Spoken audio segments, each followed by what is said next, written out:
हर कोई परफेक्ट बनने के चक्कर में अपनी असलियत खो बैठा है, लेकिन असली मज़ा तो तब आता है जब आप अपनी खामियों के साथ स्टाइल से कहते हैं, मैं जैसा हूँ वैसा ही सुपरहिट हूँ। द गिफ्ट्स ऑफ इम्परफेक्शन किताब हमें सिखाती है कि जिंदगी का असली तड़का इम्परफेक्शंस में ही छुपा होता है, बिल्कुल किसी मसालेदार बॉलीवुड ड्रामे की तरह।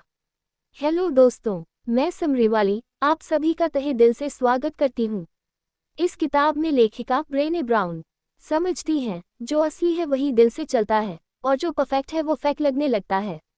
तो आइए पढ़ते हैं लेखिका की सोच को। लेखिका की पहली सोच, परफेक्शन वो जाल है जिसमें फंसते ही हम अपनी रियलिटी भूल जाते हैं। हर कोई दिखना चाहता है सोशल मीडिया पे जैसे कभी खुशी कभी गम की पुयानी पूजा, बाल हवा में उड़ रहे हों, डायलॉग स्लोमो में निकले और आउटफिट्स बस माय गॉड। पर अंदर की हकीकत अक्सर K2H2 की सिमरन जैसी होती है, ट्रेन छूट रही होती है और हम बस दौड़ रहे हैं।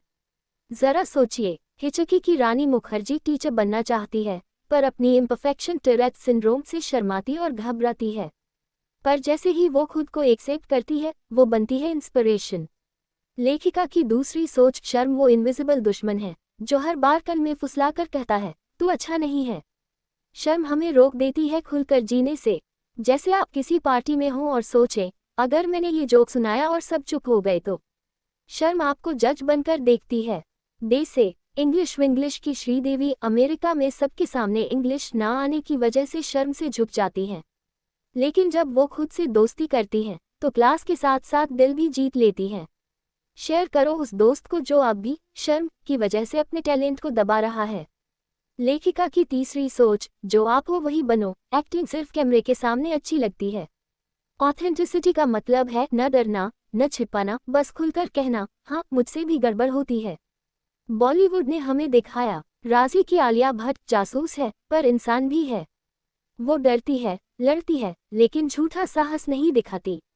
रॉकस्टार में रणबीर जब तक वो परफेक्ट बनने की कोशिश करता है, वो खोया रहता है। जब वो अपने दर्द को अपनाता है, वो जॉर्डन बन जाता है। लेखिका की चौथी सोच, होल हार्टेड लिविंग का मतलब है पूरे दिल से जियो, नहीं तो जियो का नेटवर्क भी अधूरा लगता है।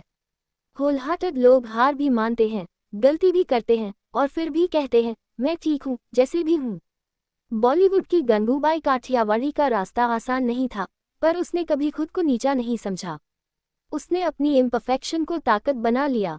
मुन्ना भाई MBBS में वो डॉक्टर नहीं था, पर जो कंपैशन उसमें था वो असली डॉक्टर्स में भी नहीं था। लेखिका की पांचवी सोच, खुद से प्यार करो वरना हर रिश्ता एक स्ट्रगल बन जाएगा। ब्रीन कहती है, जब तक आप खुद को स्वीकार नहीं करते, हर तारीफ भी फेक लगेगी और हर क्रिटिसिज्म दर्द देगा। बॉलीवुड से सीख, बाला पिक्चर की गुड़िया जब तक वो खुद को सिर्फ सुंदर मानती है, वो अंदर से टूटी रहती है। पर जब वो खुद की यूनिकनेस को अपनाती है, वो शाइनिंग स्टार बन जाती है। लेखिका की छठी सोच, इम्परफेक्शन अपनाने से मिलते हैं 3 गिफ्ट्स, हिम्मत, करुणा और कनेक्शन। 1. करेज यानी हिम्मत, अपने डर और सच्चाई को स्वीकारने की हिम्मत। 2. कंपैशन यानी करुणा, दूसरों की गलतियों को दिल से समझने की कला। 3. कनेक्शन यानी अपनापन, असली गहरे और सच्चे रिश्तों की शुरुआत। बॉलीवुड में तारे ज़मीन पर ईशान की इम्परफेक्शन डिस्लेक्सिया की उसकी असली ताकत थी। जब उसे समझा गया, तब उसकी दुनिया बदली। 3 इडियट्स फ्रैंचो ने इम्परफेक्शंस यानी गरीबी को सीने से लगाया और उसके दोस्त उसे जिंदगी भर नहीं भूल पाए। ब्रेने ब्राउन कहती हैं, आप जैसे हैं वैसे ही ज़बरदस्त हैं। खुद को छुपाना बंद करो, खुद को अपनाना शुरू करो। तो अगली बार जब आपको लगे काश मैं थोड़ा और ऑर्गेनाइज्ड, ब्यूटीफुल, स्मार्ट होता, तो शाहरुख स्टाइल में हाथ फैला के कहो, मैं हूं ना और मैं जैसा हूं वैसा ही सुपरहिट हूं। अब अगर आपको इस देसी सारांश मज़ेदार लगा हो, तो लाइक करो, शेयर करो, सब्सक्राइब करो और बेल आइकन भी बजा दो, ताकि अगली बार आप खुद से कह सको welcome to the imperfect club, Rockstar.